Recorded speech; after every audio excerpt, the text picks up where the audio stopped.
Un saludo, amigos y amigas, bienvenidos a San Borondón. Estamos en directo en esta Universidad Libre del Atlántico. Insistimos siempre en que pues esa pretendida universidad para nosotros es ni más ni menos que la voluntad de hacer pedagogía. Y enmarcamos esta charla coloquio que va a dar comienzo en unos instantes en ese ciclo, los cimientos de un mundo sostenible, la alternativa democrática y social. Y de todo ello nos va a hablar nada más y nada menos que el doctor Benito Maceira. Bienvenido, don Benito. Bienvenido a San Borondón. Y bueno, ahora micrófono cerrado charlamos que ya lo tenemos que poner en nómina porque ya es fijo, o sea que en San Borondón para nosotros es una voz imprescindible. Un placer estar en una emisora como esta, que es un soplo de aire fresco, ¿no?, en el panorama comunicativo de la ciudad. Pues se lo agradecemos muchísimo esas palabras amables y bueno, pues para hablar con esa claridad, para hablar de democracia y para hablar de crisis económica desde el ángulo de la sanidad, y desde luego no hay mejor ángulo para valorar el grado de, digamos, de avance democrático de cualquier pueblo, de cualquier sociedad, que digamos fotografiar la sanidad del país o en este caso pues de la comunidad canaria, ¿no? Y con don Benito pues siempre aprendemos mucho porque pocas personas como él digamos enlazan, asocian pues el desarrollo social o el subdesarrollo económico de una sociedad con digamos, la salud pública y con la salud de las personas que habitamos esta sociedad, ¿no? Y como queremos seguir aprendiendo y como cada vez pues nos castigan más a las clases más débiles, y como cada vez pues ese presunto estado del bienestar pues lo están desinflando por todos lados, pues mucho me temo que la sanidad, esos avances para las clases populares, que era pues ir ir al hospital público y tener pues un mínimo digamos, un mínimo, ¿no? Vamos a hablar de que gozábamos del privilegio que otros, vamos, que la gran mayoría de los países no han gozado, y es pues un grado de desarrollo sanitario, del bien público, del sector público de la sanidad, pues digno, a pesar de que en los últimos tiempos pues lo veíamos degradarse. Y no es que el Espíritu Santo desde el cielo lo degrade con una varita mágica, sino es que hay gobernantes que premeditadamente pues programan la degradación de la sanidad pública pues para desplazar, digamos, el consumo del servicio sanitario pues al negocio privado y someternos a todos pues a pasar por caja, ¿no? Y bueno, pues elegía usted un título que a nosotros nos parece más que oportuno, y es el siguiente: la sanidad en la crisis en la sanidad. Exacto. Y bueno, pues hay que también decirle a nuestros oyentes que este ha sido el título de la lección magistral que impartía el doctor Maceira para los alumnos y alumnas de quinto de carrera de... Sexto, cuando terminaban. Bueno, pues ya cuando terminaban la carrera de medicina, efectivamente, en la Universidad de La Laguna, y por votación, por elección popular, pues también optaban por el doctor Maceira para que impartiera pues esa lección magistral, lo cual pues nos parece digno de elogio, ¿no? Y bueno, pues el doctor Maceira, pues todos saben que es presidente de la Sociedad Canaria de Nefrología y desde hace también mucho tiempo jefe de nefrología del Hospital Universitario de Canarias. Pues vamos a hablar de la sanidad en la crisis y la crisis en la sanidad. Muchísimas gracias de nuevo por estar con nosotros. Muchas gracias por esta presentación, Anabel, y te reitero una satisfacción de estar en estos micrófonos que siempre me han parecido, insisto, un soplo de aire fresco en el panorama de los medios de comunicación de Canarias. Me van a tener que meter en nómina, ¿no? Sí. Descuide que cuarto, eso quinto está hecho. año que estoy por aquí, ¿no? Bueno, pues el título lo dice todo. Yo voy a analizar qué pasa con la sanidad en estos tiempos de crisis. Pero no solamente en estos tiempos de crisis, sino enmarcando más ampliamente la cuestión, quizás mejor decir qué ha pasado, qué pasaba o cómo era la sanidad hasta la crisis y cuáles son las consecuencias de la crisis en la sanidad. Remitiéndome a la etapa anterior, a todos los últimos 15, 20 años de la sanidad en España y haciendo referencia especial a nuestras islas, a nuestra tierra, a la sanidad canaria, bueno, hace mucho tiempo que se sabe que los canarios somos pues los más infartados de corazón, los más diabéticos, los más hiperlipémicos, es decir, los que tienen el colesterol más alto en la sangre, los más hipertensos y por supuesto los más complicados de todas las enfermedades que acabo de mencionar. Cuando uno se dedica al riesgo cardiovascular, como me dedico yo, por la conexión que tiene el riñón con el riesgo cardiovascular como nefrólogo, uno tiene la sensación cuando ve esta cantidad de infartos, esta cantidad de diabéticos. Por cierto, no sé si ustedes saben cuál es la nueva definición de canario. Canario es aquella persona que tiene un familiar en Venezuela y otro diabético. Fíjense ustedes si ha tenido fuerza ya en el arraigo popular esta enfermedad, las Islas Dulces. Pues cuando ve eso, esa cantidad de gente con colesterol, esa cantidad de gente hipertensa, esa cantidad de complicaciones, uno tiene la sensación de que la salud de los canarios se jorrifa. Y cuando uno analiza, preocupado por esta incidencia tan brutal de estas patologías, bueno, se preocupa por buscar la causa, por explicarnos por qué ocurre eso en las islas. Cualquier médico que esté familiarizado con el trato del riesgo cardiovascular de todas estas enfermedades, pues piensa en la báscula. Sabe que el riesgo vascular se escribe no con V, sino con B de báscula. Sabe que la obesidad está detrás de prácticamente todas estas patologías, porque la obesidad es la locomotora que tira de las vagonetas del colesterol alto, de la hipertensión, de la diabetes, de todas estas enfermedades. Y efectivamente, uno empieza a explicarse por qué somos los más bichados en cuanto a salud cardiovascular se refiere, cuando repasamos el porcentaje de obesidad de Canarias. Canarias es una de las comunidades con mayor obesidad del mundo. No deberían de llamarse Canarias, deberían llamarse Islas Michelin. Es el 30% de la friolera del 30% de la población canaria es obesa, pero obesa, no entradita en carne, sino realmente obesa. Entre sobrepeso y obesidad estamos afectando al 70% de la población, una auténtica barbaridad. Miren ustedes, solamente hay una comunidad que tiene estas tasas de obesidad como la de Canarias. Esa comunidad son las Fuerzas Armadas Españolas. Las Fuerzas Armadas Españolas comparten con nosotros el 30% de obesidad, que para nosotros, por supuesto, no es un honor. Bien, entonces, la pregunta que se impone ahora es ¿quiénes padecen estas enfermedades? ¿Quién padece sobre todo la madre de todas las enfermedades, que es la obesidad? Y cuando uno busca investigar las personas que la padecen, uno siempre lo que primero que piensa, lo primero que analiza cualquier epidemiólogo que se dedica a estas enfermedades es el estatus socioeconómico de las personas que padecen esta enfermedad. Y entonces rápidamente vemos, por ejemplo, en el estudio de CDS de Canarias, que es el estudio epidemiológico sobre diabetes, obesidad, cáncer, dirigido por el profesor Antonio Cabrera, de la Unidad de Investigación de la Candelaria, bueno, pues vemos que hay una estrechísima relación entre la clase social, el estatus social y la obesidad. Fíjense.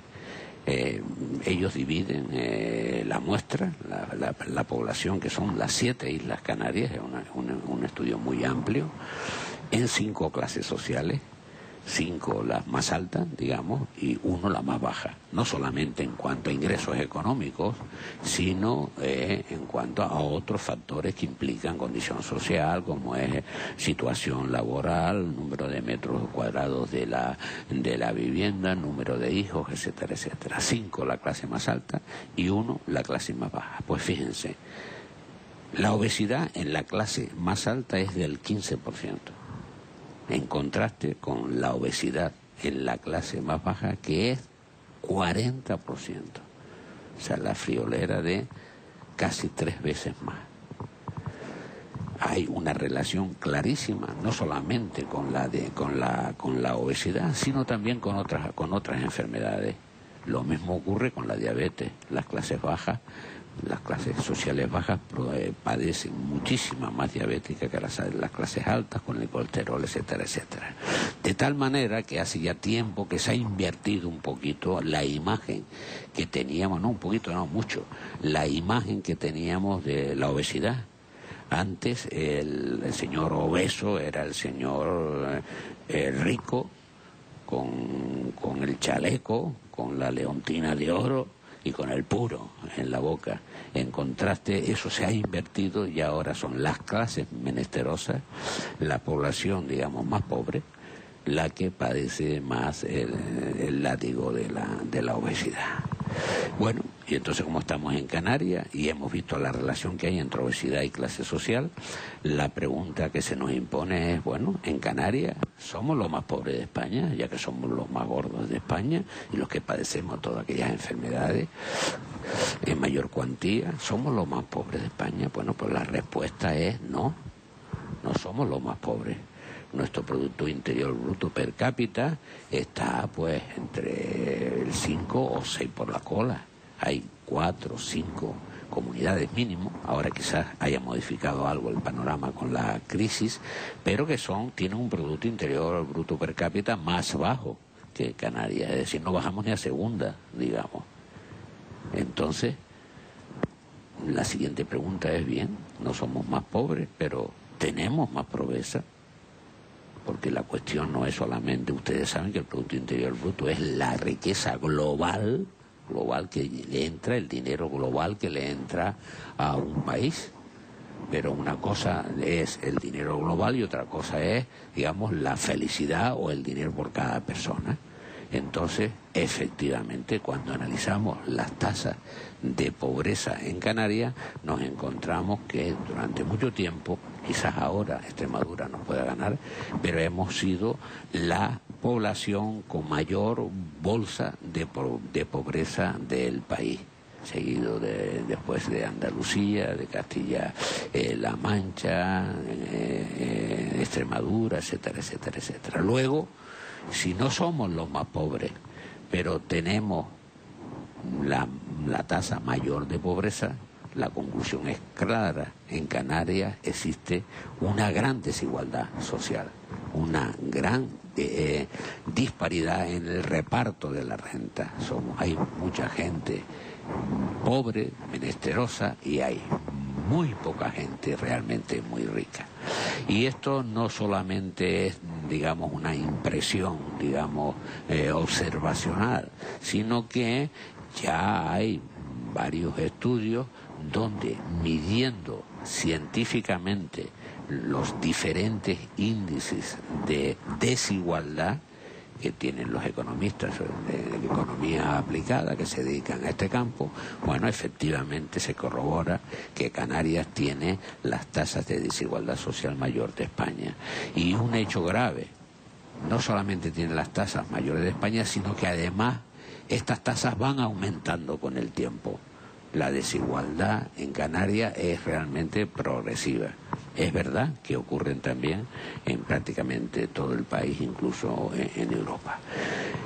Y esto es realmente importantísimo, porque la desigualdad es el hecho cardinal, el hecho más importante que marca y que influye no solamente en la salud de las poblaciones, sino en todos los problemas sociales que tiene un país. Hay una relación muy estrecha entre desigualdad y, por ejemplo, violencia. número de población reclusa, cuanto más desigual es una nación o una comunidad, más cantidad de presos, porcentaje de madres adolescentes, menor rendimiento escolar, mayor índice de suicidio, mayor drogadicción, menor nivel de confianza en los demás y fíjense qué cosa más curiosa, hasta menor estatura. Cosa que parece en principio poco relacionado, pues bien, cuanto más desigual es una nación, una comunidad, menor estatura tiene esa población. Bueno, entonces es realmente importante el hecho de la desigualdad, tanto que lo tiñe todo, tanto que explica la carga de problemas sociales y de problemas de salud de la población. Miren, hay unos autores, unos economistas británicos, Wilkinson y Piquet, que hicieron una codificación de el grado de desigualdad de las naciones. Cogieron el índice de cuánto más rico es el 20% más rico que el 20% más pobre de una nación. Y en función de eso clasificaron las naciones por desigualdad. Bueno, pues vieron que en principio las naciones más iguales eran Japón, seguida de todas las naciones nórdicas, Holanda, Alemania, etcétera, etcétera. Después había un grupo intermedio de naciones desiguales y al final estaban las naciones más desiguales, a la cabeza de ellas Estados Unidos. Estados Unidos, junto con el Reino Unido, fíjense ustedes, pues, aparentemente uno no tenía esa impresión, ¿no?, que los países anglosajones fueran países mucho más desiguales que los países latinos. Pues sí. Nueva Zelanda, Australia, solo Portugal y Grecia están metidos en las regiones más desiguales de este ranking, ¿no? Y entonces, bueno, pues se vio que los países más desiguales, Estados Unidos, los anglosajones, Grecia, Portugal, etcétera, bueno, pues eran los países que tenían más problemas de salud, pero en sentido amplio, más obesos, más infartados, más gente con colesterol, y los países que tenían más problemas sociales de los que antes hemos apuntado. A la cabeza de Estados Unidos, fíjense ustedes, el país más rico del mundo es el país más desigual y con más problemas de salud y más problemas sociales. En contraste, fíjense, un país también rico como Japón, pero quedamos que era el país más igualitario. Pues ese país más igualitario era el que tenía menor supervivencia, índice de supervivencia. Los japoneses son las personas que más longevas son, con más años de vida, la edad media está en 80 y pico años, y con menos problemas de tipo social y de salud. Y entonces, claro, la conclusión no es una cuestión de pobreza absoluta, es una cuestión de reparto de lo que se tiene. Es decir, por ejemplo, los negros de Harlem, los negros de una comunidad muy desigual del país más rico del mundo, como es Estados Unidos, tienen menos esperanza de vida que los indios de un estado de la India, que es Kerala, que son de las regiones más pobres de la India, pero donde tienen una distribución de los pocos recursos que tienen muy repartida. Es decir, hay mucha igualdad. Lo poco que tienen se lo reparten. Hay una preocupación por la salud, hay una preocupación por la sanidad, y eso hace que los índices de igualdad sean muy buenos y que duren más. Por lo tanto, yo creo que ahora la pregunta que se impone es, dado que la desigualdad tiene en una sociedad, en una comunidad, tiene ese peso específico tan alto, esa influencia tan brutal en los problemas de salud y en los problemas sociales, ¿por qué la desigualdad perjudica tanto a la salud? Es decir, ¿por qué una población desigual sufre tanto de problemas de enfermedades, de problemas de salud. Entonces yo les voy a desgranar más o menos rápidamente, porque todavía hay mucho que hablar de muchas otras cosas, 5 factores por los que yo creo que la desigualdad influye a la salud.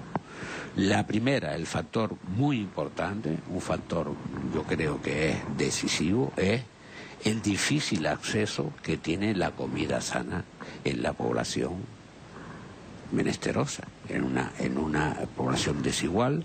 Las clases que están abajo, digamos, las más desvalidas socialmente, tienen dificultades enormes en comer sano, porque en una sociedad desigual la comida, el precio de los alimentos se rige por la porción más rica de esa población, por los ricos.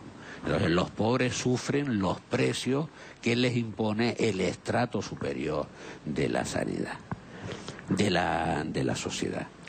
Pues, por ejemplo, vamos a poner un ejemplo, en nuestra tierra, Canarias.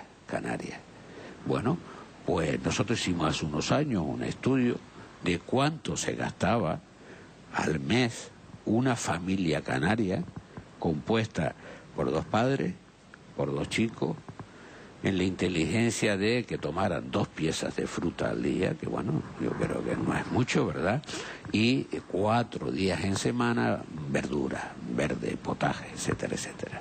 Bueno, pues esa familia se gastaba antes de la crisis, esto es un estudio del año, yo creo que es el 2004, se gastaba 178 euros, solo en frutas y verduras, Todavía tenían que pagar toda la comida y el resto de la comida, y todavía tenían que pagar todos los gastos del hogar, etcétera, etcétera.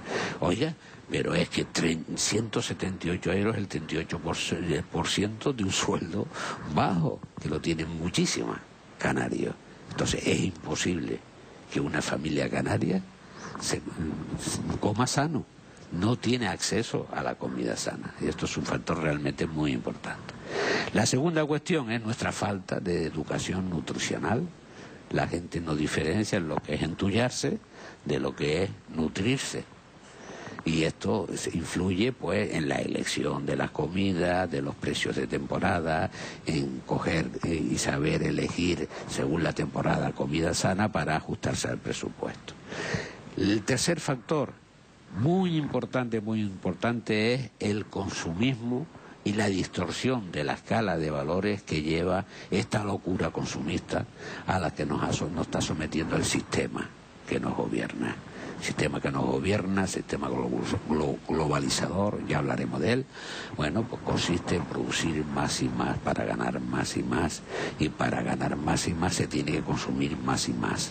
Entonces, la incitación consumista, la comedura de coco para que la gente gaste y gaste de una manera no necesaria, es brutal.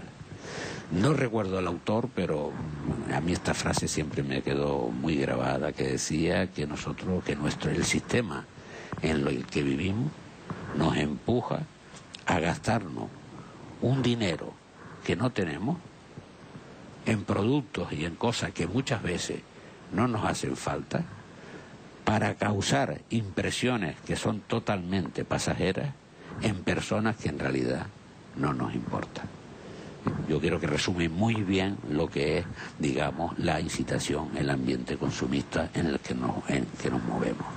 Y claro, lo grave es que nosotros, todas las personas, tenemos mucho miedo al que dirán. Y todas las personas queremos emular a las personas de mejor situación, y para eso nosotros tenemos que aparentar, que vestir, que tener marcas, que tener el móvil, que tener el coche, que irnos a Cancún, etcétera, etcétera, porque no queremos ser menos. Es el yo también, el síndrome del yo también. Y claro, si esto ocurre en una sociedad con los sueldos que tenemos en Canarias, que son de los más bajos del país, y con el índice de pobreza que ya tenemos en Canarias, pues miren ustedes, las dos cosas no caben en el sueldo. En ese sueldo bajo no caben todas esas preferencias de consumo y al mismo tiempo comer sano. Entonces, ¿qué ocurre? Que la comida se desplaza a un nivel secundario, porque la gente tiene que tener su móvil, su coche, etcétera, etcétera. ¿Y qué ocurre? Digamos, yo siempre pongo un ejemplo como muy gráfico, que es que estamos cambiando la comida sana por la PlayStation, o por la Wii, o para cualquier artilugio de este tipo consumista que tiene. Y claro, entonces no nos extraña en absoluto que con estos bajos sueldos, con esta incitación consumista, y además los canarios lo somos muchos, los canarios seamos la región española con peor alimentación, peor alimentado. Miren ustedes, yo tengo aquí unas estadísticas del Ministerio de Agricultura, de Pesca y de Alimentación, y bueno, esas estadísticas se publican anualmente, llaman el panel de consumo de los alimentos, que son comparativos con todas las comunidades. Bueno, pues miren ustedes, los canarios somos de 17 comunidades, los primeros en consumo de mantequilla, los primeros en consumo de lácteos completos. Recuerden que la mantequilla y los lácteos, por ejemplo, están subvencionados por el REA. El REA está subvencionando lo que engorda. El REA, esa beca que tenemos de la Comunidad Europea para abaratar la comida en razón de nuestra distancia, no está subvencionando la comida sana, está subvencionando lo que engorda, lo que sobra en Europa. Los primeros en queso, somos una rueda de fuego, comiendo queso. Los segundos en aceite de oliva, fíjense ustedes, y aquí hay 4 olivos en Agaete, ¿no? Entonces, bueno, a uno se le ocurre, como también está subvencionado por el REA, ese aceite se emplea para fabricar dulces y para freír papas, que es una de las obsesiones culinarias del pueblo canario, ¿no? Cuando uno va a un guachinche y entonces, bueno, pide una chuleta y ven el plato de papas, que si uno tose, se horrifan y se cae por toda la mesa. El consumo de papa, el consumo de aceite es brutal. Los segundos en consumo de papa nos ganan los gallegos.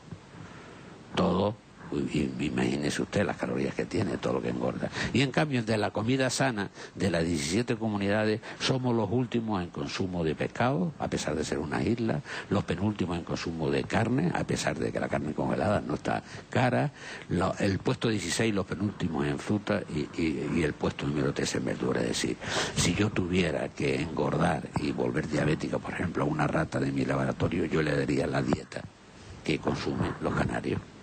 Es una dieta engordante, energizante, horrorosa. Bien, el cuarto factor es el sedentarismo. Los canarios somos realmente muy tumbones. Los canarios tenemos muy poca cultura y en la desigualdad social, los estratos inferiores de la población no tienen cultura del ejercicio, no tienen cultura del deporte, quizá porque han tenido que coger el sacho durante muchísimo tiempo y emplear esfuerzo físico. La verdad es que cuando uno va, por ejemplo, a la avenida de Anaga, donde camina la gente de Santa Cruz, la gente que ve caminando son gente de clase fundamentalmente media y alta, pero no digamos, de clase baja. Bueno, entonces, ¿de qué nos extraña que seamos los más gordos si resulta que comemos esa cantidad de energía, de alimentos energéticos baratos porque no nos podemos pagar comida sana y somos además los más sedentarios? Pues lógicamente somos los más gordos. Comemos mucho, tragamos mucha caloría, que quemamos poco, luego las consecuencias son los michelines, las bañas. El código de barra, por lo tanto, nos va a arruinar. Ese consumismo que lo mantenemos a base de desplazar comida sana, nos va a arruinar. Y el quinto y muy importante factor que incide en que estos estratos inferiores de una población desigual sean más gordos, más obesos y tengan más patologías es el estrés social. Miren ustedes, estamos en una sociedad donde el binomio, la pareja de frustración y amenaza preside completamente la sociedad. Estamos amenazados, y ¿qué les digo ahora, no? Estamos amenazados laboralmente, afectivamente, estamos frustrados porque no hacemos lo que nos gustaría hacer, porque estamos esclavizados por el trabajo, de tal manera que esa amenaza, esa frustración crea estrés, crea lo que se llaman, los psicólogos llaman el estrés social crónico. Y fíjense ustedes, el estrés social crónico se comparte igual que el estrés agudo. Un estrés agudo es cuando uno va por el campo y se le echa un toro encima. Entonces sale corriendo, echa adrenalina, le sube a uno la tensión, le sube a uno la glucosa, el corazón se dispara intentando escapar del peligro. Con el estrés crónico esos fenómenos ocurren no tan agudamente, tan abruptamente como en el estrés agudo cuando tenemos el toro detrás, sino todos los días a pequeñas dosis. Y eso lima tremendamente la salud. Y eso crea ansiedad, y eso crea aumento de la tensión. El cortisol en la sangre sube, nos volvemos diabéticos, nos volvemos hipertensos con todos los peligros. Y además creamos ansiedad. Y uno de los mecanismos más importantes que tiene el ser humano para luchar contra la ansiedad es lo que se llama la bulimia, la obtención de una satisfacción inmediata comiendo, tragando. Cuando una señora está frustrada, lo primero que hace es salir a la calle a comprarse zapatos. Cuando un caballero está frustrado, lo primero que hace es irse a la tienda de informática. Tenemos que obtener satisfacción inmediata para esa frustración.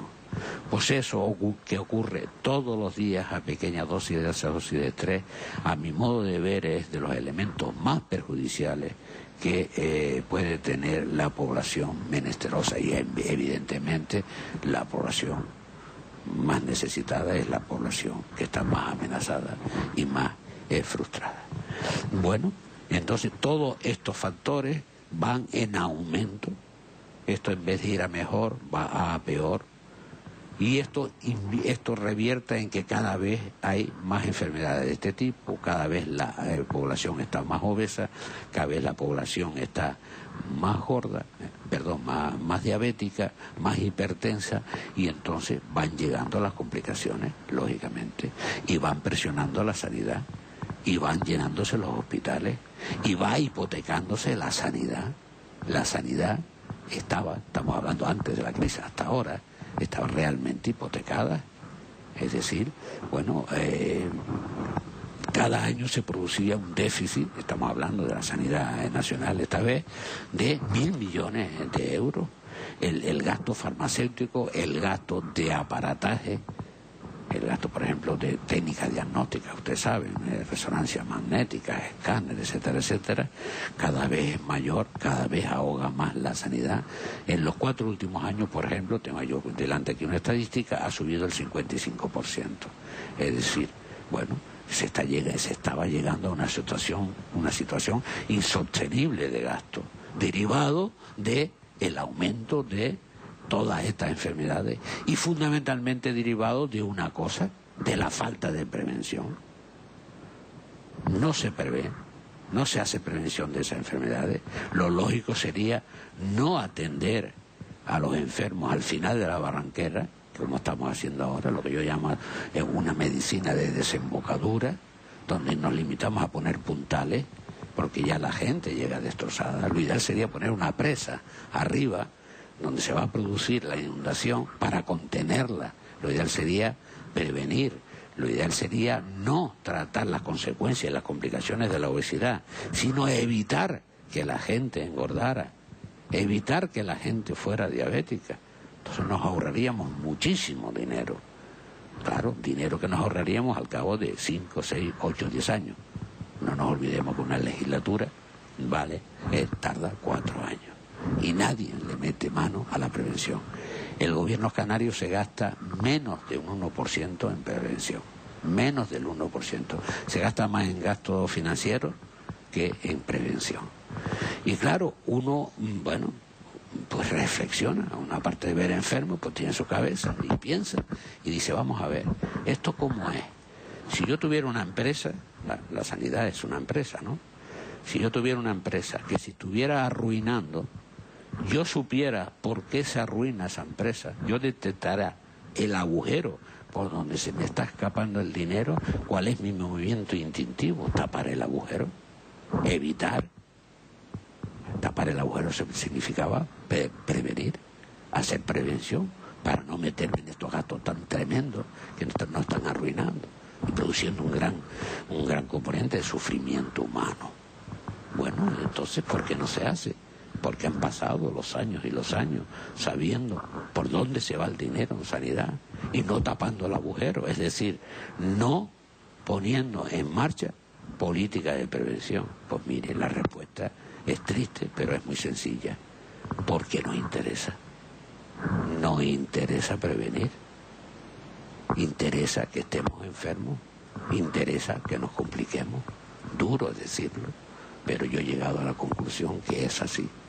¿Y a quién no le interesa? Pues miren ustedes, al padrino. No al padrino de boda, sino al padrino en el sentido de Charles, ¿cómo se llamaba? El de la película, Charles Brandon, ¿no? Marlon Brandon, ¿no? Es decir, el padrino es el sistema político que nos gobierna. El padrino no es otra cosa que es el capitalismo neoliberal, que es el que está presidiendo hoy mismo nuestra sociedad. Y yo creo que vale la pena desgranar 4 datos para definir o para que la gente sepa qué es el capitalismo neoliberal, en qué consiste el sistema que nos está gobernando desde hace aproximadamente unos 20, 30 años. ¿Por qué? Porque si... Le voy a separar un poquito. Sí. Gracias, Anabel. ¿Por qué? Porque nosotros tenemos que informarnos bien de quién nos atropella, porque si no sabemos quién nos atropella y por qué nos atropella, es muy difícil que nosotros busquemos soluciones y sobre todo busquemos una indignación suficiente para evitar estos atropellos. Pues miren ustedes, vamos a hacer un poquito de historia. Segunda Guerra Mundial. Para hacer una guerra hace falta participación de toda la gente. Una guerra no se puede hacer solo con los ricos. Todos los ciudadanos tienen que participar en la guerra, tienen que haber soldados que vayan a la guerra y que se jueguen la vida, tiene que haber en retaguardia a las mujeres que hagan las balas, que se hagan cargo de los servicios públicos mientras los hombres están en la guerra, de tal manera que la participación ciudadana en los asuntos del Estado fue muy alta, muy alta. Y como consecuencia hubo una gran igualdad social.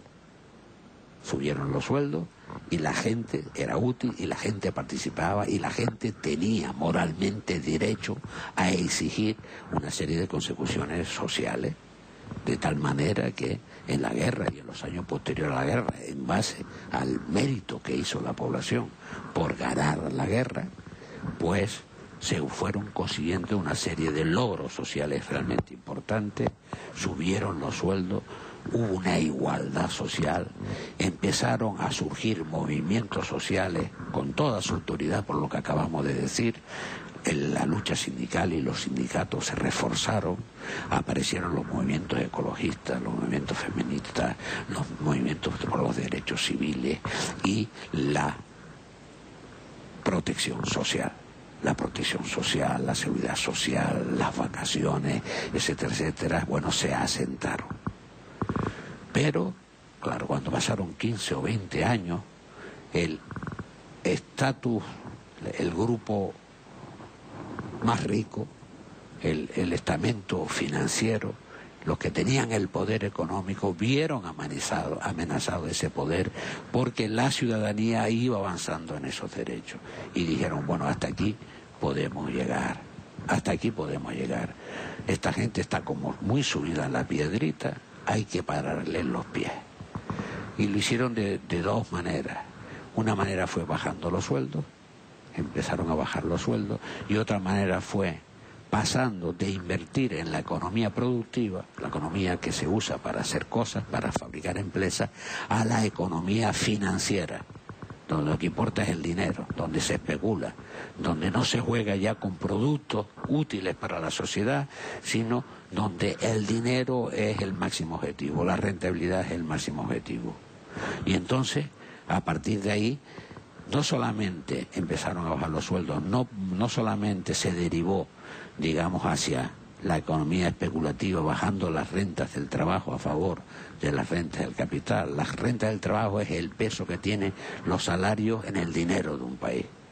Se empezaron a bajar a favor de la cantidad de dinero especulativo, prácticamente, ustedes saben que teórico, papel, vendían humo, pero se hacían inmensamente ricos. Y entonces se creó la características del capitalismo neoliberal. ¿Cuáles son estas características? Miren ustedes. Desaparición del capitalismo de Estado. Llegó un momento que ya el Estado no controlaba el estamento financiero. Antes, los fondos de inversión, la gente que especulaba estaba controlada.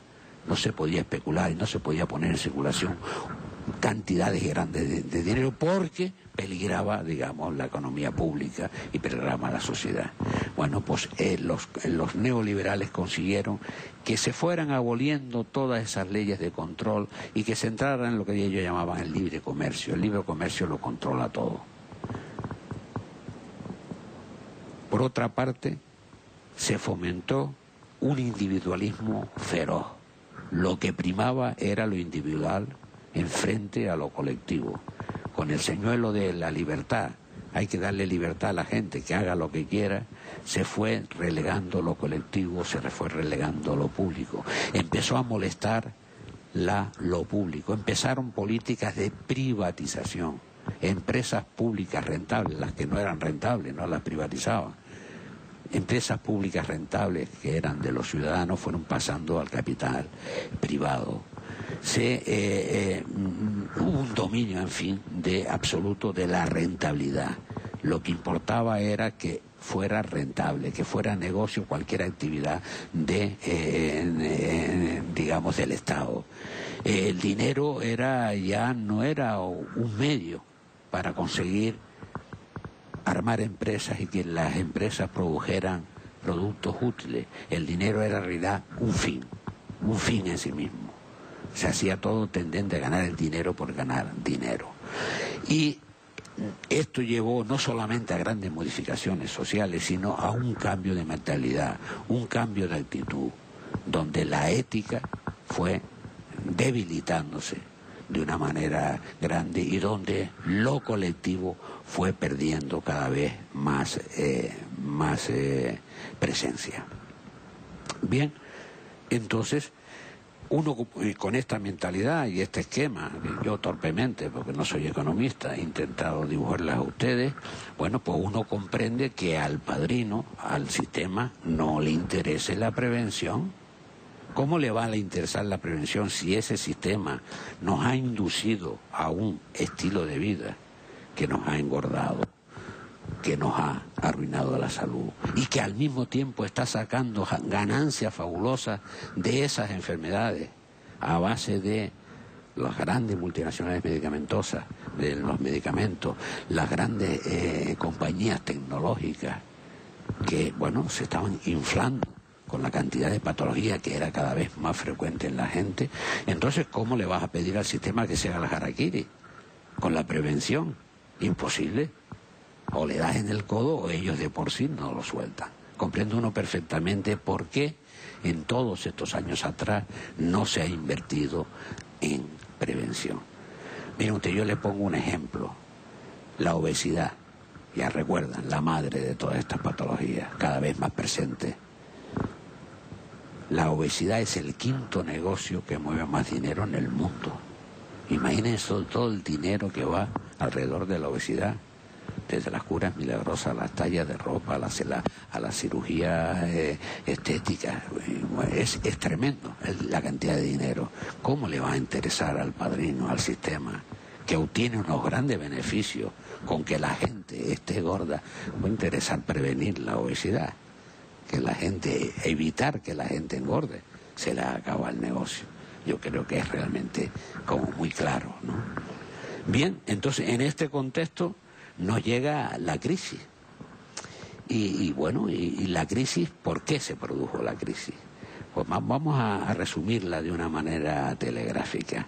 Miren ustedes, por la avaricia especulativa de estos estamentos financieros que cada vez ganaban más y cada vez hacían más chanchullo financiero para ganar dinero, se empezó a dar, como ustedes saben, préstamos, hipotecas a gente sin, digamos, garantía, sin sustento.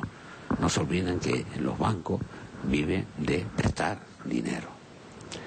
Entonces lo que pasa es que a medida que prestaban dinero a gente con menos garantía, el riesgo era muchísimo mayor. Se llegó ya a dar riesgo a los famosos riesgos ninja, que en inglés significa, bueno, pues no income, non job, non asset, es decir, gente que no tenía ingresos, gente que no tenía trabajo y gente que no tenía propiedades. Y se inflaron a dar crédito, hasta que un momento que la emisión rompe el saco y explotó esa burbuja especulativa inmensa que contagió a todo el mundo, porque empezaron los americanos, pero después esos productos con la globalización impregnaron a todos los países y esas hipotecas y tal poco fiables se vendían en Estados Unidos, en Japón, en Grecia, en todo el mundo. Y esa avaricia especulativa reventó. Y claro, llegó, entonces los bancos se quedaron sin liquidez. No pudieron seguir con esa pirámide especulativa y se quedaron sin dinero. Y entonces, bueno, pues los bancos decidieron, por la gran influencia que tiene el estamento financiero sobre el estamento político, esto es otra de las características que se me había olvidado en el neoliberalismo, el gran poder que tiene el poder financiero sobre el poder político. Es más, yo creo que el político, y creemos mucha gente, que el estamento político está ya abducido por el estamento financiero, está esclavizado por el estamento financiero. Son, en realidad, los que mandan. Porque si no, no se explicaría cómo medidas lógicas que hay que tomar ahora, como invertir públicamente para fomentar el crecimiento, no se hacen.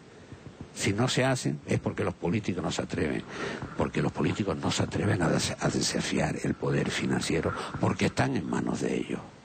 Pues bien, entonces los bancos se quedaron sin liquidez y por esa tremenda influencia del poder financiero sobre el poder político se decide no dejarlos morir a los bancos especulativos, a los bancos que por sus irresponsabilidades crearon la situación, sino darles dinero, inyectarles toda esa cantidad de dinero que les dieron, pero además a bajo interés. El Banco Central Europeo, por ejemplo, dio cientos de miles de millones para salvar a la banca, en el sentido de que si no se salvaba la banca no había crédito. Nadie consideró dar el crédito directamente del Banco Central Europeo a la sociedad, a la familia, a través de las agencias de crédito.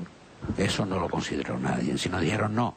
Nosotros, Banco Central Europeo, le damos al 1%, un interés muy bajo, el crédito para que se recapitalicen los bancos. Pero ¿qué ocurrió? Hablando, digamos, de una manera vulgar, en plata, que los bancos se quedaron el dinero para tapar sus agujeros y no dieron crédito. Los créditos siguieron sin darse. Y claro, si no se dieron crédito y el crédito no existía, empezaron a caer en empresas, empezó a arruinarse la gente, empezó a aumentar el paro, el Estado empezó a ingresar menos, empezó a gastarse más en cuestiones sociales, porque claro, la gente estaba muy apurada. Entonces, ¿qué pasó? Que llegó un momento en que el Estado necesitó dinero, subió la deuda, el Estado se arruinó y hubo que pedir dinero, y tuvo que pedir dinero a los bancos que habían ayudado, pero los bancos que habían recibido el crédito al 1% del Banco Central Europeo, que al fin y al cabo es un lobby del estamento financiero europeo, sobre todo alemán, no actúa como un banco central, resulta que esos golfos nos los prestan al 6%. Negocio realmente redondo, pero sigue sin aparecer el crédito. Ahora mismo, por segunda vez, no se olviden que ya se empleó el 10% de nuestro Producto Interior Bruto, se empleó ya en la primera ayuda a los bancos, y ahora en la segunda ayuda son 100.000 millones más a los bancos que nos negaron el crédito después de haberles ayudado. Y bueno, entonces estamos los ciudadanos atónitos. En realidad nos hemos quedado los ciudadanos como el gallo de Morón. ¿Recuerdan cómo se quedó el gallo de Morón? Se quedó sin plumas y cacareando, con unas consecuencias sociales que, bueno, yo no les voy a cansar. Aumento del paro, aumento de las tasas de pobreza. Fíjese usted en Canarias las tasas que teníamos. Bueno, pues ahora estamos ya en el 31% de tasa de pobreza. El canario, el 31%, la tercera parte de los canarios están ya metidos en la pobreza. Los comedores sociales abarrotados, la clase media que está prácticamente, desapareciendo. La desconfianza de los ciudadanos en los políticos cuando ven que no hacen nada y que están en realidad esclavos, son esclavos del estamento financiero, se está perdiendo. La gente está diciendo que para qué sirve la democracia, si resulta que cuando en realidad se está apurado la sociedad, está tan apurada, resulta que no ayuda. Y esos bancos a quien le hemos prestado dinero, resulta que además nos ponen condiciones para prestarnos el dinero. Nos dicen, mire usted, si usted quiere dinero, esos 100.000 millones que no va a ser para el ciudadano, va a ser para los bancos, pero usted tiene que recortar, usted tiene que hacer recortes además en el estado de bienestar. Usted tiene que recortar la sanidad, usted tiene que recortar la educación, usted tiene que recortar las pensiones, bajarle los sueldos a los funcionarios, en fin, todo lo que nosotros sabemos. Increíble, ¿no? Increíble la estafa, ¿no? Y en esos recortes estamos ahora mismo. La sanidad, en virtud de este mecanismo, está recortada. Los quirófanos de tarde pues ya se han cerrado, no se sustituye, se deteriora la calidad de la existencia y cada vez va a ir a más. Y ahora ya hay una amenaza de que los sanitarios, por ejemplo, después de ya tener una prolongación de jornada, graciosamente llamada horas paulinas, pues resulta que ya estamos amenazados a unas 45 horas semanales, aparte de las 2 sucesivas reducciones de sueldo que hemos tenido. Se está amputando la sanidad, está deteriorándose la sanidad. Y claro, en esta situación además, si repasamos todo lo que influía en esta cantidad de patología que tenemos en Canarias y en general en España, en España y en el mundo, fíjense ustedes, si la desigualdad antes ya era grande, imagínense ustedes ahora, la desigualdad se ha disparado al desplazarse una gran parte de la población hacia la pobreza. Y recuerden los efectos tan terribles que tenía la desigualdad sobre la salud, con lo cual está previsto que los problemas de salud van a aumentar de una manera. Cuando ya estaban muy altos, cuando ya la sanidad estaba arruinada, encima con la crisis sanitaria, los problemas de salud se van a aumentar. Es intolerable. Es realmente intolerable. Y imagínense ustedes, recuerden que decíamos que el estrés social era un factor muy importante para la enfermedad de la sociedad actual. Imagínense cómo estará el estrés social con la crisis. ¿Quién no está estresado? Bueno, ¿quién no está estresado si tiene que darle de comer a su familia y no puede? Y ese estrés se va a traducir en enfermedad, se va a traducir en menos años de vida, y la esperanza de vida yo estoy seguro que va a caer de una manera tremenda. Y cae el copago, miren ustedes el copago, qué vergüenza que los jubilados tengan que pagar el 1% y que cuando llegan al tope de X euros, 8, 16 y tal, resulta que en lugar de manejar los medios informáticos que tenemos, este viejito ha llegado ya a su tope, 8% no, tiene que irse a Hacienda a rellenar un formulario para al cabo de X meses que les devuelvan el dinero. Eso no se puede tolerar, eso en realidad no se puede tolerar.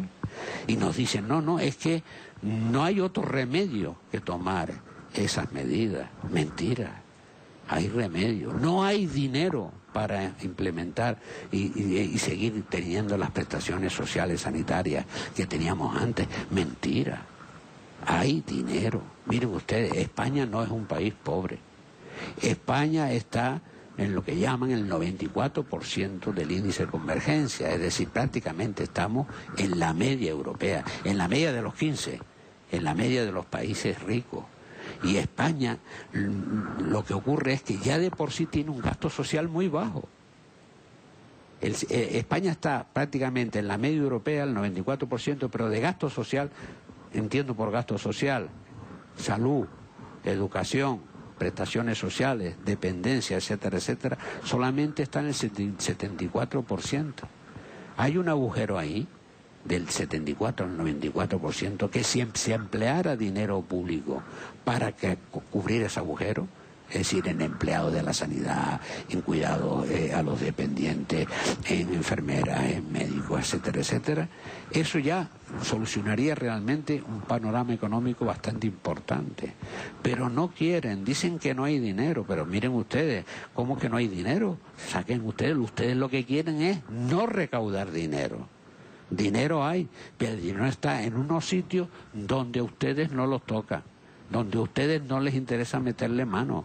¿Por qué no cogen y, por ejemplo, sacan dinero, recaudan dinero de los impuestos de las grandes empresas, que solamente se pagan el 10%? Mire usted, los que están aquí presentes y yo, pues estamos pagando entre el 40 y el 50% de lo que ingresamos. Las grandes empresas emplean el 40, emplean solamente el 10%. Gastan en impuestos el 10% de lo que ganan. Y las grandes fortunas resulta que pagan un 1%. Es el 10% de lo que pagan la media de Europa. Fíjense ustedes si hay margen para recaudar dinero. Si nuestros ricos pagaran lo mismo que los europeos, fíjense ustedes, del 10 al 100%. La cantidad de miles de millones que se consiguiera. ¿Por qué no reforman el impuesto sobre el patrimonio? ¿Por qué no regulan los impuestos de sucesiones? Las rebajas que han hecho en el impuesto de sucesiones. ¿Por qué no le meten mano al fraude fiscal? Si es que resulta que el 35%, el 85% del IBEX 35, es decir, el IBEX 35 son las empresas que cotizan en bolsa, el 85%, es decir, casi todas, evaden impuestos y mandan su dinero a los paraísos fiscales. ¿Por qué no le meten mano a eso?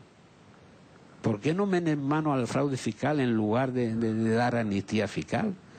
Es decir, hay un terreno inmenso para recaudar dinero antes de recaudar, de recortar unas cuestiones tan importantes como son la salud, como son la sanidad, la educación, pilares básicos donde nosotros no estamos realmente jugando el futuro.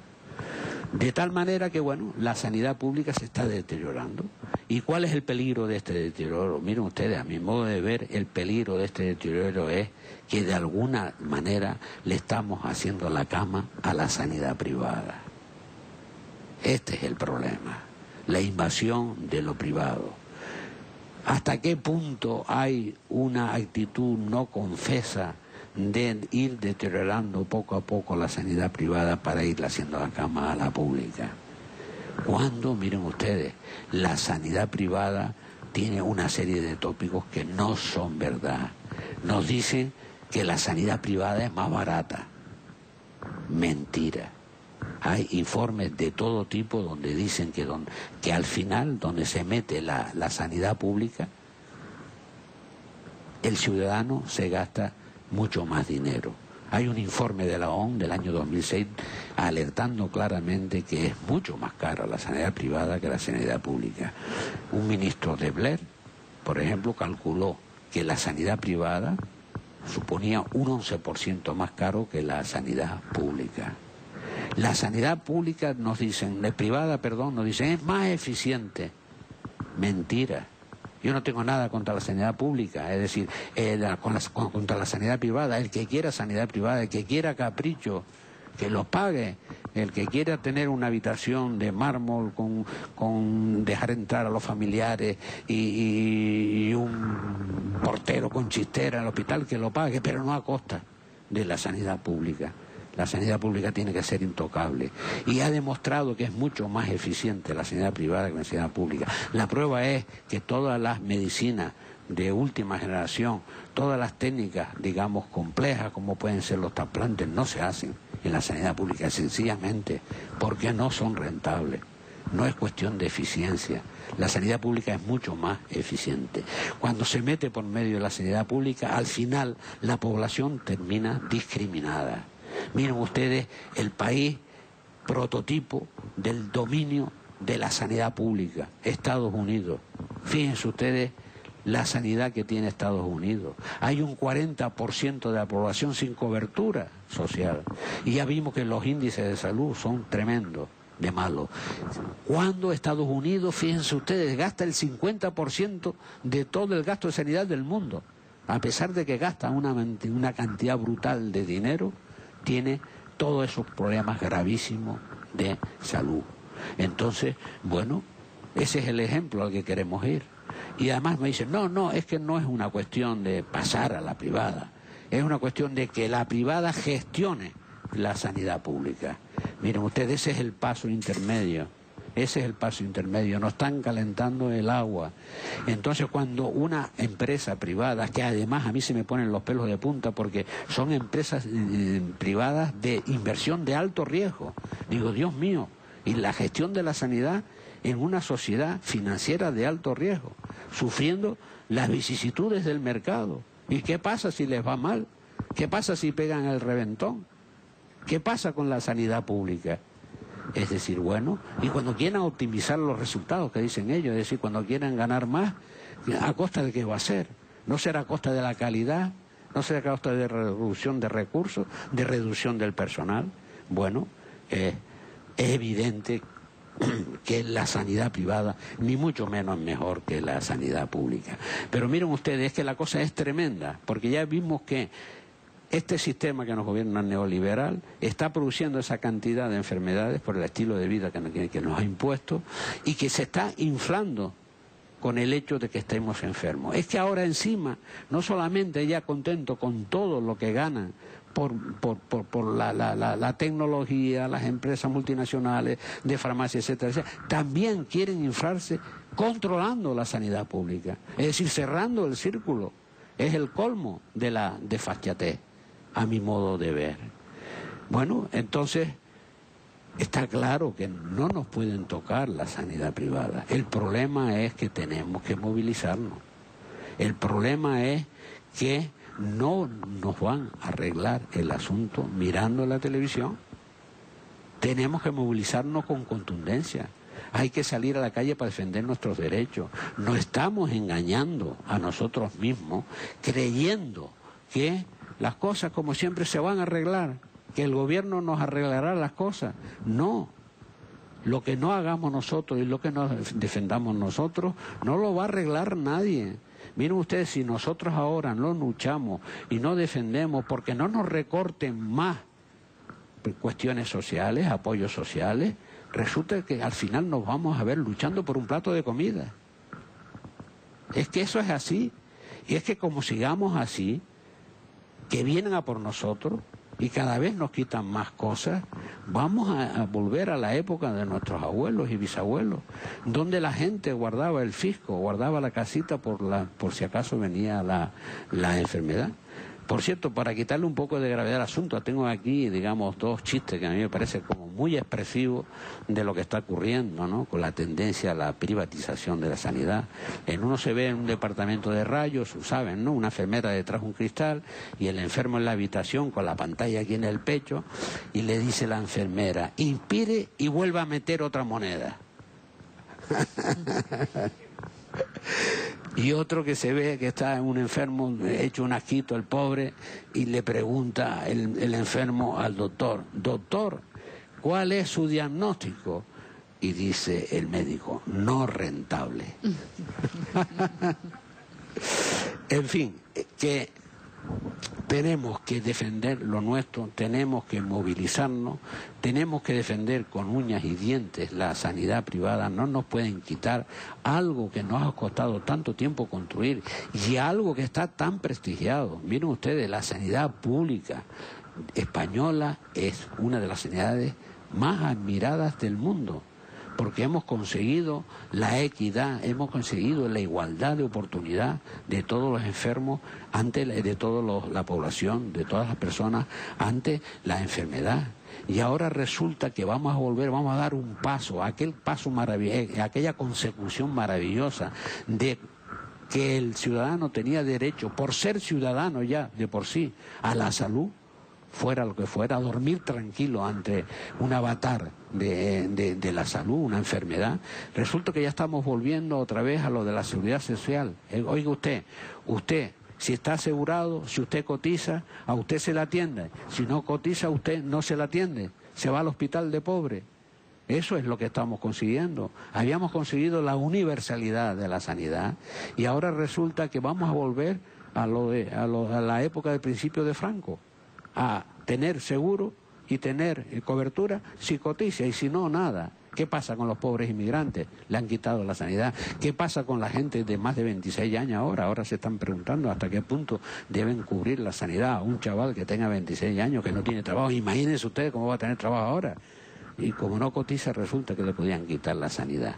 Miren ustedes, yo nunca creí que a estas alturas el lema de la Revolución Francesa, aquel lema de libertad, de igualdad y de fraternidad, iba a tener todo el vigor. Íbamos a tener que estar luchando por lo mismo que hace 200 años se luchó, pero tristemente es así. Movilicémonos, no nos dejemos avasallar, defendemos lo que tanto trabajo lo hemos conseguido, porque si estamos juntos y nos movilizamos, vencemos. No se atreven con nosotros. Muchas gracias por su atención. Bueno, no somos muchos en la sala. De todas maneras, don Benito, desde luego una lección magistral la que le dio a los estudiantes de la Facultad de Medicina y la que nos ha dado hoy a los oyentes de Radio San Borondón. Tenemos en torno a 12, 15 minutos que pues, yo no sé si los compañeros que están en la sala seguro que tienen preguntas que hacerle y estamos más seguros aún de que son preguntas que se estarán haciendo en sus hogares, pues las personas que nos están escuchando con la atención y desde luego pues la admiración con la que lo hemos estado escuchando nosotros, porque nos ha dado una lección no solo de sociología, sino de economía también, ¿no? Y además, pues, al alcance de todos. Pues, adelante, Emilio, a ver si nos da sonido. Un segundito nada más y nos da sonido ya. Fernando. Gracias por tan gran lección de magisterio, de dignidad como ciudadano, para que abramos los ojos quienes los tenemos todavía cerrados. Tal vez es una intromisión por mi parte de yo meterme a hablar en vez de decir que siga usted hablando, porque llevo bastante tiempo ya. Es maravilloso todo esto, todo lo que usted nos ha dicho esta noche. Qué pena que esta sala no estuviese con mucho más gente y ojalá que la radio sepa llevar las ondas a los oídos de quienes los tenemos también cerrados, porque en realidad nos ha dicho usted tantas cosas esta noche que yo me encuentro un poco, si quiero decirle algo ya usted lo dijo, ya, porque de todas maneras... Seguro que puede decir algo, seguro que no. De todas maneras, es hora esta de que hay unas canciones canarias que nos dicen que el arroró. Esto no es momento de arroró, este es momento de tirar adelante, de no dejar de que nos sigan hurtando lo que hemos conquistado a base de sudor, sangre, lágrimas, como ha sido la sanidad. ¿Qué menos, por ejemplo, que un ciudadano, algo tan necesario? Estamos trabajando, produciendo pues para el sistema que hay establecido y que luego cuando necesitemos la sanidad nos diga de que no la tenemos. Que el que tenga dinero, que vaya a ella, ¿no? Pero ¿dónde estamos? Eso es un crimen de lesa humanidad, ¿ya? ¿Dónde vamos con todo ese sistema que están queriendo establecer? Yo creo, por ejemplo, que la mayor parte del ciudadano es hora de que tengamos tengamos que espabilarnos y tratemos de analizar todo lo que nos está sucediendo. Cada vez que oye uno, que a veces yo cierro hasta la radio, hoy ha salido en los medios de comunicación, ese señor que lo han elegido, que piensa que tiene un cheque en blanco para hacer lo que le da la gana, ahora ha sacado, por ejemplo, ya tenemos las pocas empresas, el correo ya lo habían, privatizado, ahora creo que la Renfe, lo único que les quedaba, ahora los puertos, en los aeropuertos, ¿dónde vamos? ¿Qué se han pensado esa gente? ¿Ya? ¿Qué es lo que están queriendo? Que nosotros salgamos a la calle y cuando nos tropecemos con esa gente que están haciendo eso, que le digamos o nos tumbas o lo tumbamos nosotros a ellos, ya, al estilo de la lucha canaria. Estamos mal con todo eso que nos está llegando, ya. Es cuestión de que nos espabilemos, que tratemos de decir, ellos están ahora diciendo que hay escasez de trabajo, repartir el trabajo, ya, y que la gente tenga más posibilidades de dedicar al ocio, a la cultura, como en la antigua Grecia, de trabajar menos para producir lo necesario, ya, de darle, por ejemplo, un golpe duro a donde a ellos les duele, en la consumición, en lo que ellos producen, de no consumir sino lo necesario. ¿Qué caray? Si estos zapatos viejos me llevan a mí a donde quiera que vaya, ¿por qué me voy a comprar unos nuevos? Que se vayan al diablo. Si esta camisa yo la lavo, ¿por qué me voy a comprar una que dice que es la moda, que ni 8 cuartos, ya? Y golpearlos donde a ellos les duele, en la consumición, ya. Desgraciadamente tenemos que abrir los ojos en ese sentido. Yo quisiera decir tantas cosas que en lo que yo estoy viendo nos estamos acercando a una dictadura que tanto nos hablaron ellos del, digamos, el sistema global. Estamos ante una dictadura global donde desde allá, los que dictan, los que manejan a las marionetas, están diciéndole a los que nos están gobernando que hagan lo que ellos les están dictando desde allá, que nos vayan recortando, recortando, ¿qué es lo que están buscando? Que solo mientras podamos producir, hasta ahí va la cosa bien. Cuando ya no produzcamos, hay que eliminarlo y llenar un cementerio de lágrimas. No, estamos muy mal. Hay que espabilarse, usted lo está diciendo, la gente no tiene que dormirse. Yo podía decir tantas cosas, por ejemplo, que me están doliendo de nuestros ciudadanos, que desgraciadamente pues quiero dejarlo en alto hasta que ellos vayan llegando. Siempre recuerdo a Bertolt Brecht, que primero vinieron por los anarquistas, los comunistas, los sindicalistas, los socialistas, y después vinieron por mí.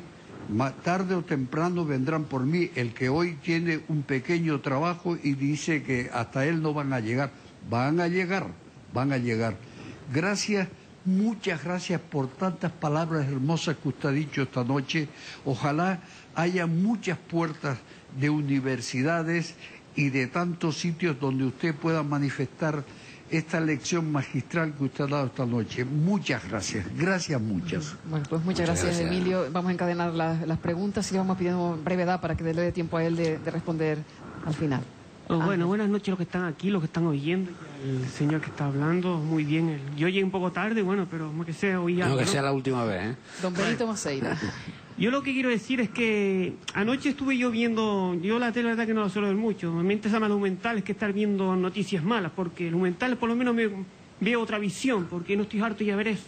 Pero es que anoche me llama la atención porque están dando sobre la juventud. Y usted está hablando de sanidad, yo ahora voy a hablar de sanidad, pero es que lo que me llama la atención es que usted está diciendo que los chicos, si no cotizan, se quedan sin sanidad. Pero es que el tema que estaba dando anoche venía casi arrastrando eso. Porque hoy en día, está hablando que hoy en día, para la juventud, anticiparse, irse de la casa, esto casi se está trazando más. Porque lo que estoy viendo yo, que antes, cuando tenía 20 años, a ver si sale de casa y me quito esto encima. Ya no son los 20. Va teniendo los 30, yo los 30. pero es que está llegando ya a los 40, y yo estoy mirando que al paso que vamos a tener a los hijos ya mayores en casa, porque es que vamos a tenerlo, y es lógico. Le quitan la sanidad, no salen de la casa. Luego, las mujeres para tener los hijos, pues bueno, es que se lo están planteando las chicas hoy. ¿Cómo voy a tener yo un hijo si es que tengo 40 años y ahora es cuando me sale un trabajo? Ahora, como voy a tener ahora, sí, llevo ya un montón de años sin trabajo. Es que se está volviendo todo para atrás. Y lo que usted acaba de decir, nuestras abuelas antes cogían el pan y lo metían en el horno, calentarlo para mañana. Y yo lo que estoy mirando es que aquí vamos a volver para atrás. Porque ahora tenemos cocinas con gas. Por desgracia, la leña ya no se utiliza. Pero si, al paso que vamos a utilizar, quitar lo que es el gas de la casa, y cuál es la leña y quemar la leña para calentar la comida. No que sea yo puedo decir, pero que estamos viendo. Y usted dice la sanidad, pero es que esto de la sanidad, mire, usted dice en Estados Unidos, yo lo que estoy viendo aquí, que yo siempre lo he dicho, siempre, aquí el que tiene sanidad y tiene dinero y lo tiene guardado se cura. Y el que no, el pobre, que desgraciado, ese lo vamos a ver tieso en la acera, muerto, y ahí te queda, porque el que dinero se cura. Y el que no, se fastidia. Perdón la palabra. Muchas gracias, Ángel. No sé si hay más intervenciones, más preguntas. Si no, pues le dejamos muy breve, por favor. Decir y eso, un aplauso muy grande para los mineros de Asturias que nos están dando una lección de dignidad. También hay un grupo de estudiantes que están de acampada en la universidad, que también nos están dando una lección de dignidad, de un pueblo que debe despertar si no quieren que nos coman los que están allá arriba.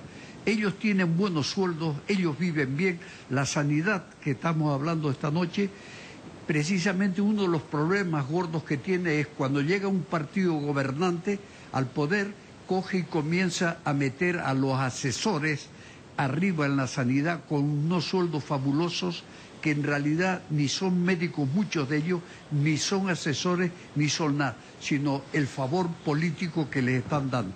Y por ahí es una buena deriva de la sanidad. Y desgraciadamente la principal base es la educación, como usted bien apuntó. Si no tenemos educación, pues no sabemos lo que comemos y vamos a parar a un quirófano. La verdadera medicina es la preventiva, para no ir a parar como ahora vamos a parar a quirófano. Gracias, disculpen. Muchas gracias, Emilio. Yo añado un dato: en menos de un mes, en una ciudad como Santa Cruz de Tenerife, 2 jóvenes de menos de 25 años se suicidan. Ha aumentado muchísimo las depresiones y los índices de suicidio, y bueno, eso es el reflejo de lo que está ocurriendo. Eso es el reflejo de la falta de perspectiva, de la falta de futuro, es el reflejo de lo que está ocurriendo con una casi generación perdida, ¿no?, de jóvenes, ¿no? Porque vamos a asistir, yo creo que por primera vez en la historia de España, a la pérdida de toda una generación que, aunque sea un tópico decirlo, pero ha sido y es la generación más preparada de la historia de España. Entonces el drama es tremendo, vamos, yo lo estoy viviendo concretamente con mis hijos, ¿no? Yo los 3 los tengo en paro, ¿no? Los 3 hijos míos con carrera, con idioma, los tengo en paro. Es tremendo, tremendo. Y, don Benito, en este último minuto, cuando nuestros gobernantes, pues de centro izquierda y de centro derecha y de derecha, por supuesto, nos invitan a los padres o a los propios muchachos a decir, no, cojan el avión y lárguense fuera, que fuera hay futuro, vayan a Alemania, vayan a Marruecos, que ahí hay trabajo, ¿no? Bueno, pues a veces es una desfachatez, ¿no? Es decir, al joven se le tiene que ofrecer en el país las oportunidades para tener un trabajo digno y para tener un desarrollo personal y tal, ¿no? Entonces, que la solución sea la emigración, hombre, me parece realmente una vergüenza. Lo que hay que hacer es implementar medidas para fijar a la población, y además hay medidas que se pueden hacer porque en realidad todo experto, digamos, independiente te dice que con solo medidas de austeridad, es imposible tirar para adelante, que se necesita inversión pública para crear crecimiento. Mire, en las recesiones, las crisis económicas que ha tenido últimamente la humanidad, ¿qué le digo yo? La famosa recesión de los años 30, del año 29, ¿no? Bueno, pues todo lo que se llamó el New Deal, que era una política americana de gran inversión pública, creando empleo público para dinamizar y salir para adelante, creando empleo. Después, la Segunda Guerra Mundial pasó igual. Hubo que crear un plan Marshall de inyección económica pública para crear empleo, para dinamizar la economía, y así se salió. Es decir, está claro que sin medidas que fomenten el crecimiento es imposible que aumente el consumo, que haya demanda. El problema es que al no haber inversión la demanda es nula. La gente no tiene un duro. Y si no compra la gente, las empresas, ¿qué van a vender? Entonces, pasa un poquito como cuando yo hablaba de que me llamaba la atención que sabiendo que la sanidad tenía aquel agujero que lo estaba arruinando, ¿cómo es que no tapaban el agujero? Pues esto es igual. Uno se pregunta, si todas las personalidades independientes económicas, todo apunta a que hay que invertir dinero público para fomentar el crecimiento y salir, ¿por qué no se hace? ¿Por qué no se hace? La respuesta está clara, no se hace porque no interesa. ¿Y a quién no le interesa? A los que no han prestado dinero. Ellos lo que quieren es cobrar. Ellos lo que quieren es que no se les escape la inversión que han hecho prestándole de esa manera tan dolosa el dinero a España. Y lo demás le importa un rábano, la sociedad le importa un rábano. Ellos quieren cobrar. Y mientras cobren, a los demás no les importa. Es una cosa tremenda, tremenda, tremenda. Y ¿y qué refleja eso? Pues lo de siempre, refleja que en realidad los políticos, que son los que tendrían que tomar medidas para fomentar el crecimiento, está en manos de los financieros.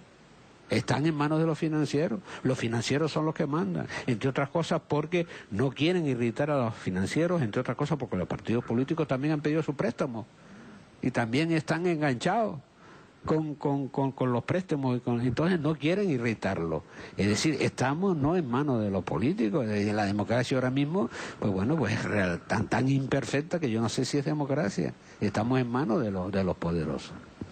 Pues ya solo nos queda expresar nuevamente nuestra admiración, nuestra voluntad de que usted vuelva a San Borondón, pues en la medida de lo posible, por lo menos una vez al año, pero ¿no? Si son 2 veces al año, mejor que mejor, porque nos parece fundamental el que voces tan claras, hombres tan sabios como don Benito Maceira, un profesional de la sanidad, inquieto y estudioso de otros ámbitos de nuestra sociedad, pues que enlacen ese discurso tan claro, tan asequible y fundamental. Pues sobre todo pensamos en nuestros jóvenes, en nuestras jóvenes, esta sociedad nuestra, que tanta confusión y tanta desesperación tienen por esos fracasados gobernantes que nos quieren aplastar con su fracaso, ¿no?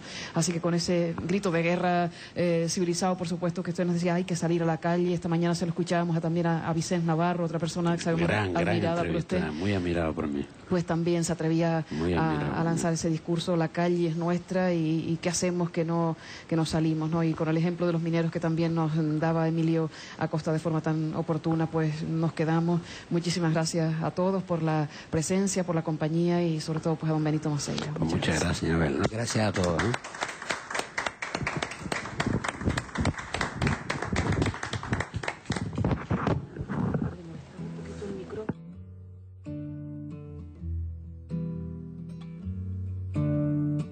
Quiero subir al cielo, calmar la sed del sol, montar sobre un cometa mientras toco el tambor.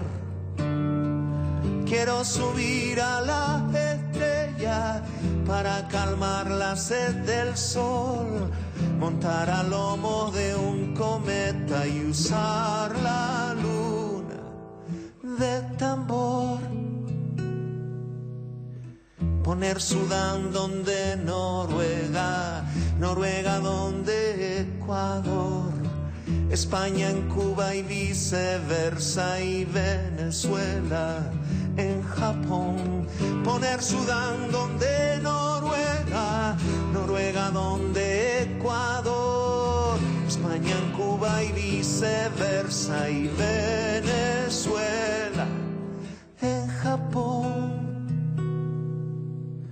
Lagrimitas de limón, sonrisitas de café, las manos se agitan buscando agüita para la sed. Barriguitas de balón, zapatitos de papel, la garganta gritan pues necesitan poder comer. Para recorrer el mundo, montarme en un avión, llevando alimento fresco a cada rincón.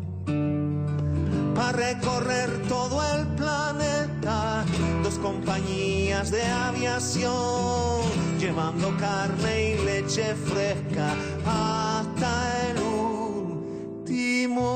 rincón.